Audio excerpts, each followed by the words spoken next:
এটি একেবারেই সত্য। তো আমরাও যদি একটু সুন্দর করে গুছিয়ে বুঝিয়ে কথা বলতে পারি আমাদের। আসসালামু আলাইকুম।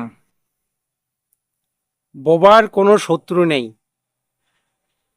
এটি কিন্তু সত্য, একদম সত্য কথা যে বোবার কোনো শত্রু নেই। কারণ বোবা তো কথাই বলতে পারে না, সেক্ষেত্রে শত্রু থাকবে কিভাবে, তাই না? শত্রু তো তার হয় যে কথা বলতে পারে, তার শত্রু হয়। দেখুন, শুধু কথা বলতে জানলেই যে শত্রু হয় এটাও ঠিক না। যদি কথার মতো করে বলা যায় তাহলে অবশ্যই শত্রু হবে না, আপনি কারো চোখে খারাপ হবেন না। কিন্তু কথা কথা বললেই শত্রু হয়, এটাও সত্য। তার একটি উদাহরণ দেই। কোনো একটি রাজ্যের রাজা, সে রাত্রের বেলা স্বপ্ন দেখলো। সে স্বপ্নে দেখলো যে তার প্রতিটি দাঁত, একটি একটি করে দাঁত খুলে খুলে পড়ে যাচ্ছে। একজন রাজা স্বপ্নে দেখলেন যে তার দাঁত পড়ে যাচ্ছে, একটি একটি, একটার পর একটা করে দাঁত পড়ে যাচ্ছে, তার সমস্ত দাঁত পড়ে যাচ্ছে। এরকম স্বপ্ন দেখায়। সে পরের দিন সেই রাজা রাজ দরবারে আসলেন। রাজ দরবারে এসে সে তার সেনাপতিকে বললেন যে যারা স্বপ্নের ব্যাখ্যা দিতে পারে তাদেরকে ডাকেন, যারা স্বপ্নের ব্যাখ্যা দিতে পারে।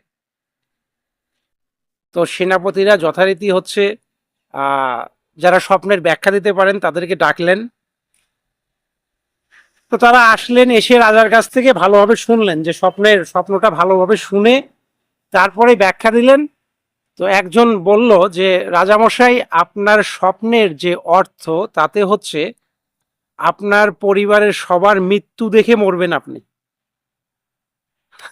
মানে রাজা তো এই কথাটা শুনেই অবাক, যে ও কি বলে, ওকে ধরো। কারণ সে বলেছে যে আপনার স্বপ্নের ব্যাখ্যাটা এমন যে আপনি আপনার পরিবারের যত মানুষ আছে সবার মৃত্যু দেখে তারপর মরবেন আপনি। রাজা বলল যে ওকে কারাগারে নিক্ষেপ করা হোক। যে এই স্বপ্নের ব্যাখ্যা দিল তাকে যথারীতি কারাগারে নিক্ষেপ করা হলো, যিনি স্বপ্নের ব্যাখ্যা দিয়েছেন।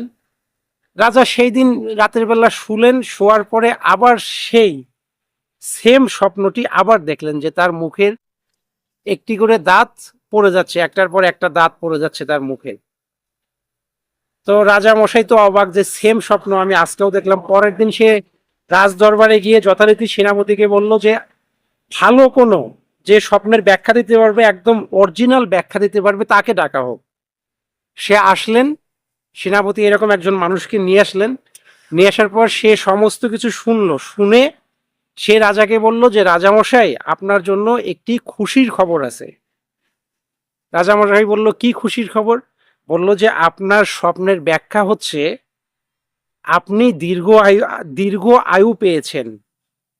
আপনার পরিবারের যত মানুষ রয়েছে সবার চেয়ে দীর্ঘ আয়ু আপনার, আপনার আয়ু অনেক বেশি। তো এই যে একটি কথা, দেখুন একই কথাই কিন্তু, তাই না? এই তো রাজা তার কথা শুনে তাকে কিন্তু মুক্তার মালা উপহার করলেন। পরবর্তীতে যে মানুষটি ব্যাখ্যা করেছিলেন স্বপ্নে, তাকে কিন্তু মুক্তার মালা উপহার দেওয়া হলো। আর আগের জনকে শাস্তি স্বরূপ কারাগারে নিক্ষেপ করা হলো। কথা কিন্তু একই।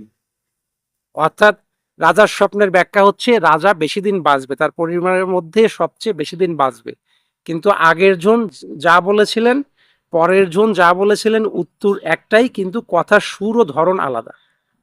তো সুতরাং বোবার শত্রু নেই, এটি একেবারেই সত্য। তো আমরাও যদি একটু সুন্দর করে গুছিয়ে বুঝিয়ে কথা বলতে পারি আমাদেরও শত্রু হবে না। ভালো থাকবেন। সালাম আলাইকুম।